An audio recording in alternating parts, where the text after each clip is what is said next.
No, I'm kidding. Good. So let's play the track back. It's going to sound great, but I want you to tell me if you can hear all the instruments clearly. Let's just go back here. Now I'm also going to just adjust the guitar levels down a wee touch because they are a bit loud in comparison to the vocal. Okay, so let's listen.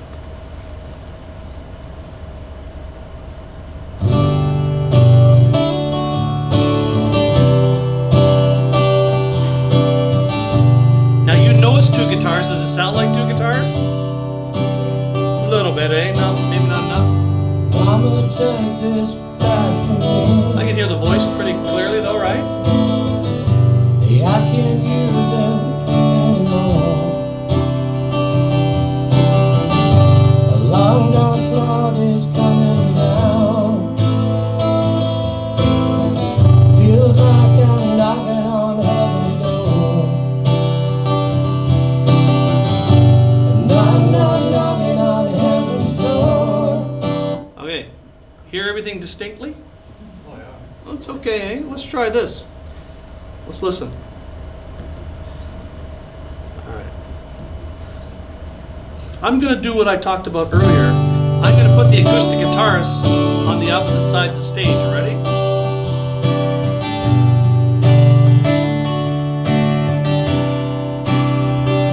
Whoa. Mama, take this back from me. Can I hear the voice a little more clearly now?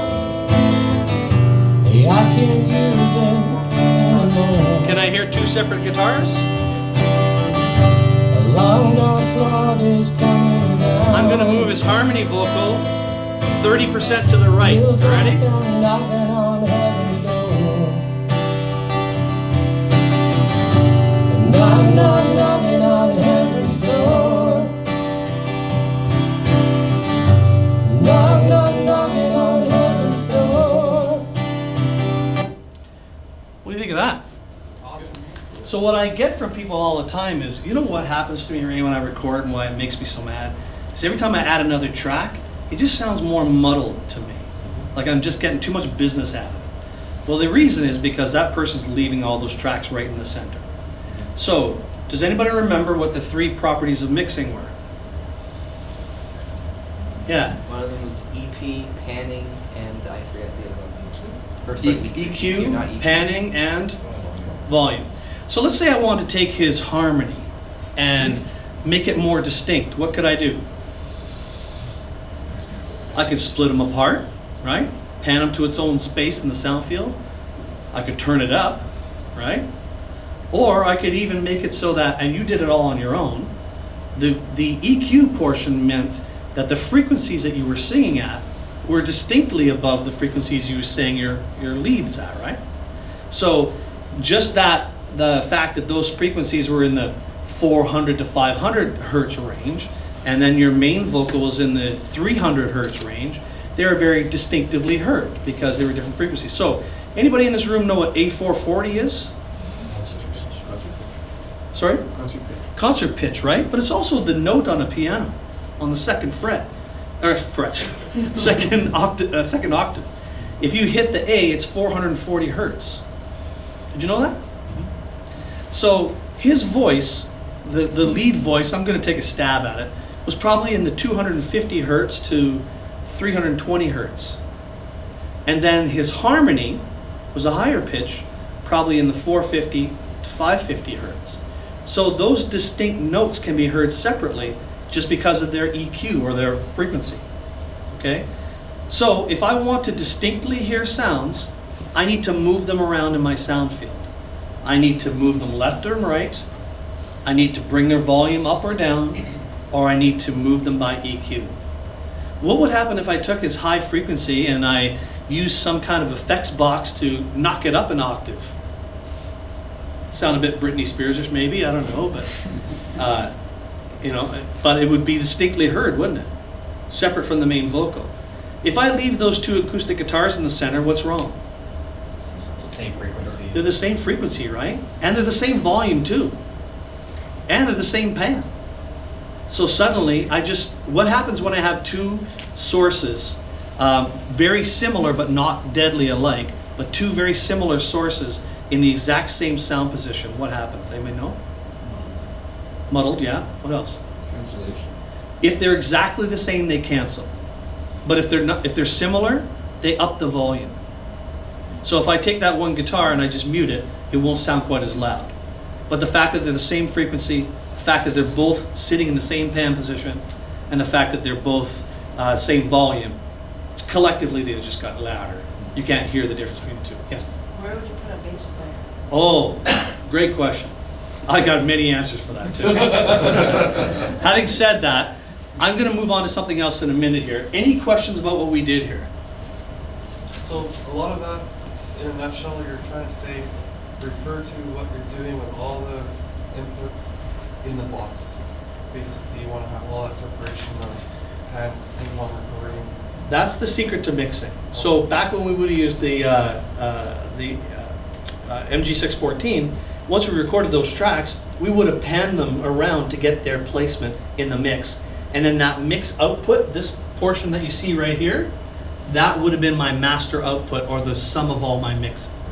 Okay? But you're referring to it still as, before you get to that final mix now, is to refer to how you want your instruments Correct. laid out in that box. Correct. Or cube.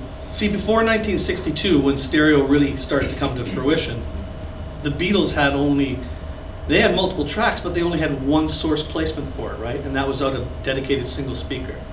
When stereo was created, the whole concept was, I've got two different sources in a wider sound field. That's all it is. This is one set of sounds, this is another set of sounds. Panning actually is just a volume control when you really think about it, because the more I move something to the left, the louder it gets in the left speaker, and the less loud it gets in the right speaker. So now I'm just using this whole sound cube to place my instruments. Okay? So what we did was we went from what do I need to buy to how do I hook the gear up to how do I make $1 million. So you can all leave your deposits at the door. Okay? This is really the secret to mixing, what we just did. So, and why I want you to know that even at 101 is because most people return their audio interfaces and stuff because they don't get the results that they believe they should get. If you did this in front of your friends the first time you recorded, they would think, wow, this person is an expert. But just that simple panning and volume thing makes a difference. So we got about 17 minutes left. Any questions about this? Yeah. Is there a difference between like what you did for the second performance versus you just copy the actual guitar and put it in another audio track? Yeah, great question. So sometimes what people will do, as he's referring to, is they'll create a cheat track. So he just played the guitar and it sounded really good. I'm just going to duplicate that track. I'm going to move one to the left, one to the right, and maybe even just adjust its timing a little bit so I don't get any phase cancellation. If anybody in this crowd loves Def Leppard, I'm one of them, but that's the secret to how they did things. They did 61 vocal layers out of one, right? That's why they all sound like one vocal. They'll tell you that they're a million vocals and they're all great vocalists, but that's the Mutt Lange theory. You'll hear it on Bryan Adams albums, you hear it on Shania Twain albums, you hear it on Def Leppard albums. So my answer to you is, in the beginning when you're first learning, go nuts.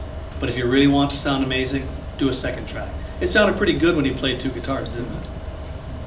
So, it really did. Thank you. All right, any other questions about this? So if you did like 4 vocal tracks, Yep. how would you want to separate that? Oh, good question. That's the art, right? Nobody really has the answer, but I'll tell you what I do. And you're going to see it and tell about this. I'm going to show you in the next demonstration, okay? This is the money demo, the freebie that y'all paid for, okay?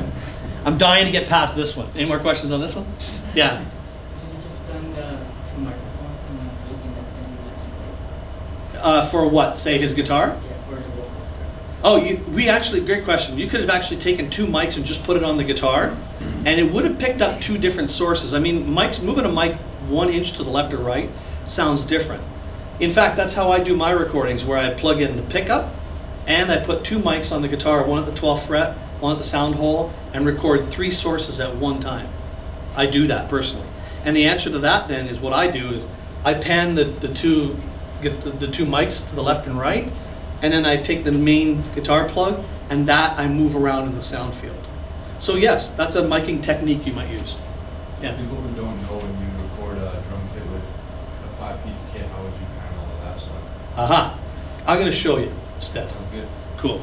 Because yeah, once you add more mics, it gets more complicated. Yeah. When you were talking about reamping with an electric Yeah. guitar, would you advise for or against like doing like a Y splitter so you've got a dry signal out of the going into the recording, but then you can still have the stack going so I Yeah. can have my sound? And, Yeah, you know, absolutely. Great performance. point. What he's saying is, when we talked earlier about when the pedal goes into the preamp and you have all those settings on and you have to keep that recording, could you Y it out and do a DI, for example, and do a dry recording on another track? Absolutely. Great call. Then that way with that track, you can add or subtract anything you want because you have a dry guitar to work with, right? I can tell you, any guitarist with a sound, it doesn't matter how many plugins you have, they won't like it. Yes? Right. Cool. All right. I'm not going to let you ask anymore. I'm dying to show you this. Okay? You guys mind if I save that? Is that okay? All right. Okay.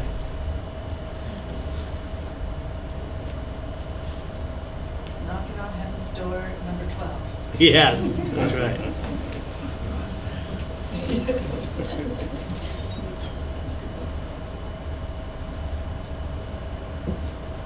So I gave you the whole Saskatchewan, not just Saskatoon, because I'm feeling that Regina's just not going to be able to measure up.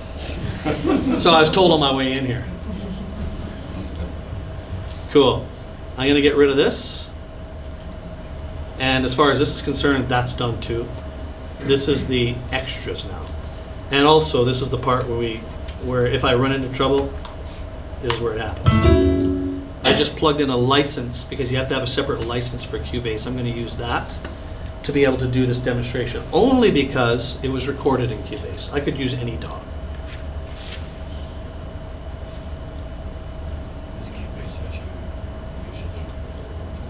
I use Sonar in my PC studio because it's only PC compatible, and I use Cubase for Mac purposes.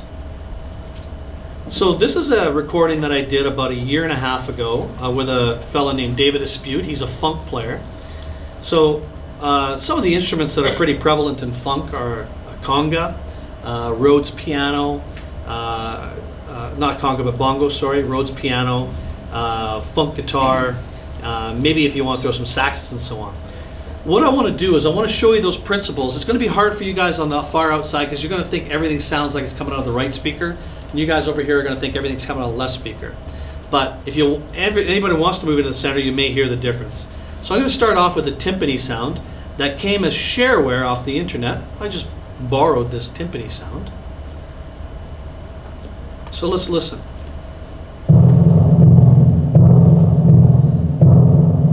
And I'm going to have a kick drum come in just a second.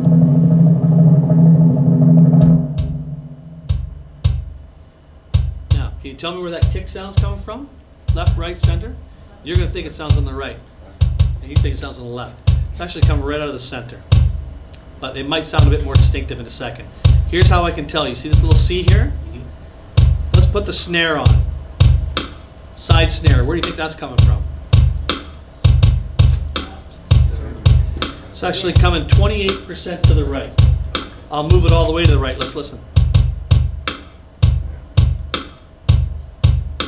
So my hi-hat, this is just my thing, so the drums, I put the hi-hat on the left side.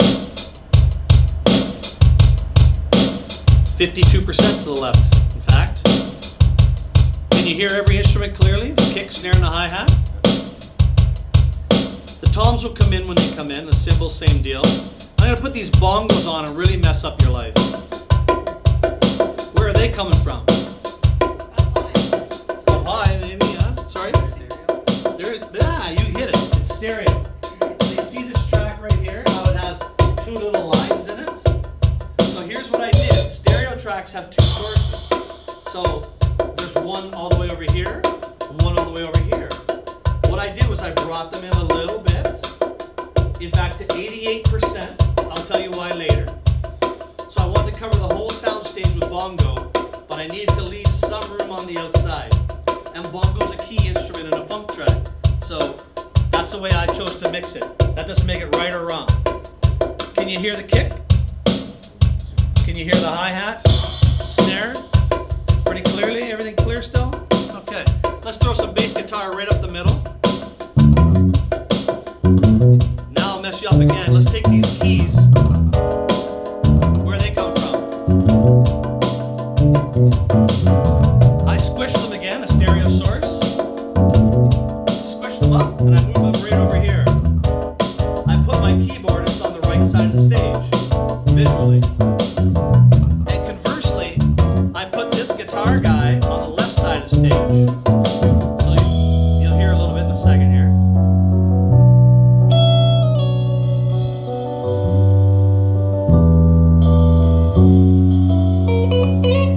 Can you hear the difference? And then I put the lead guy here.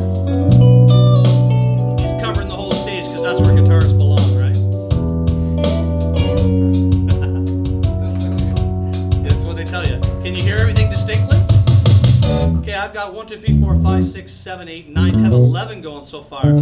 Let's throw some trumpets and saxes in there now.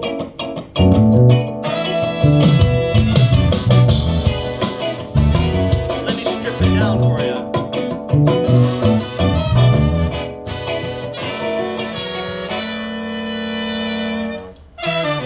Baritone sax right up the center.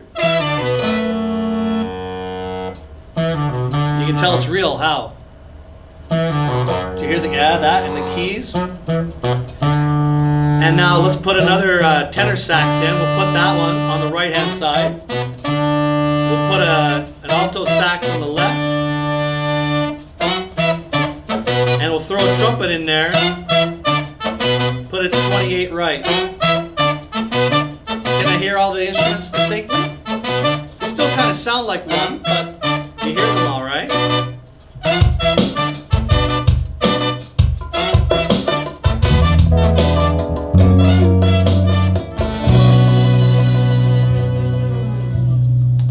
All right, so far we just worked with panning. But what'd you think? Awesome. Great. You hear it all pretty well, right? So to answer your question on drums, I usually go kick in the center, snare to the right about 25%, hi-hat to the left about 25%, and then I run my toms from left to right because they naturally look like that. So I'll start, say, 50% left, 10% left, 10% right, 50% right for my tom runs. And my cymbals, I run them full outsides. That's just my thing. That's not the right answer or wrong answer. That's just my thing. Where's the snare? The snare is usually, for me, 25% to the right. I wouldn't write that down, though, because I suck. So with the wind instruments, do you always put like your baritone kind of in the center? In fact, I put all bass tones in the center because you actually don't really hear bass tones so much as you feel it. So when you move it in the stereo spectrum, you don't notice it move a whole lot. But high frequency things, you hear that move easily. So where would you put the highest? Well, like things like cymbals, I usually put them right on the outside because the other thing about cymbals is they leave a swelling decay. So they continue on for seconds after they've been hit, right? So again, that's just my thing. This whole art is about what you will do. But as long as you understand the principle behind panning, volume, and EQ, you can do this. So I'm going to show you one last piece here before we wrap it up. Were these all people that you might have recorded separately? Oh, great question. So I don't know if anybody wants to challenge any of it or thinks they might know what these sources are. No? Okay. Drum machine? Pretty close. TD20 drum kit electronic for the kick, snare, hi-hat, toms, and cymbals. Not bad, huh? Awesome. That's the kits, like the brain sounds? Yeah. That's something, eh? Now, the timpani I stole off the internet. I shouldn't say that. It's actually freeware. The bongos are a Roland HPD-10 hand sonic. Again, another digital source. Now the bass is real. The keys are real. The guitars are all real. The sax, trumpets are all real. All of this stuff, so the drums, the bongo, bass, keys, and guitars were all recorded simultaneously. And then the saxes were done by 4 different sax players, all one track at a time. And then the vocals were all done one track at a time. So now what I want to show you, the last piece here, is I want to show you how volume affects what you do. So let's listen to the vocal just for a moment. You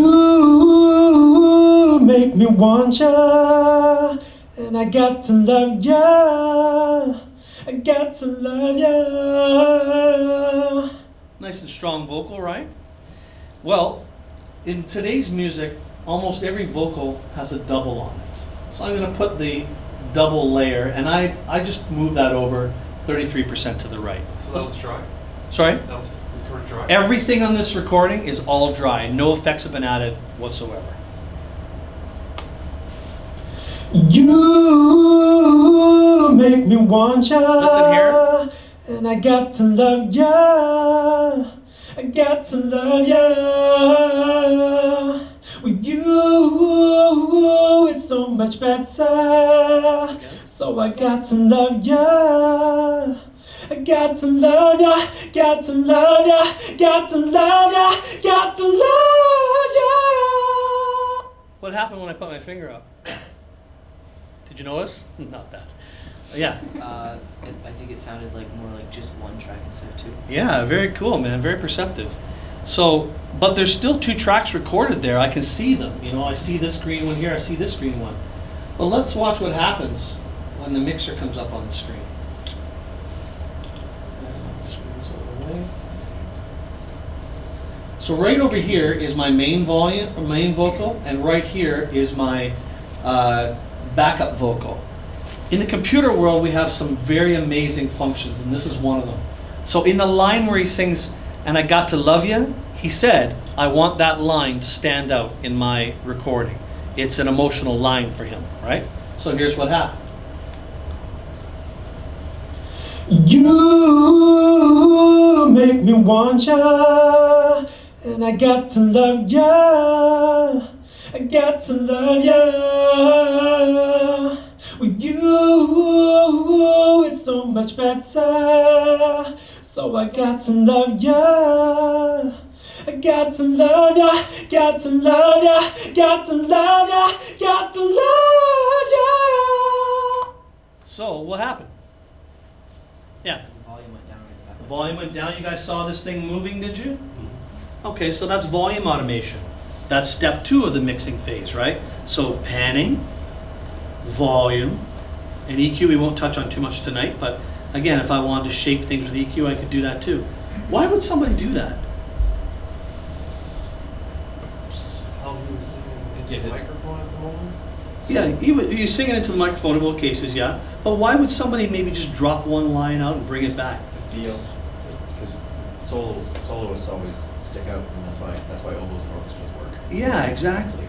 You want to create an emotion from that sentiment. We just use volume to do it.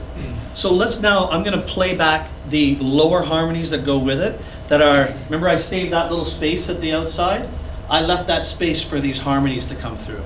So I'm going to play them, and then I'm going to play the whole track in, and you'll see what the effect of all these things were. So let me go back to this, and I'll bring it back to here, and we'll bring the track back up. So now I'm going to add the lower harmony, put it all the way to the far left, another lower harmony, put it all the way to the far right, and then 2 female harmonies at 77% left and right. Let's listen. You make me want ya, and I got to love ya. I got to love ya.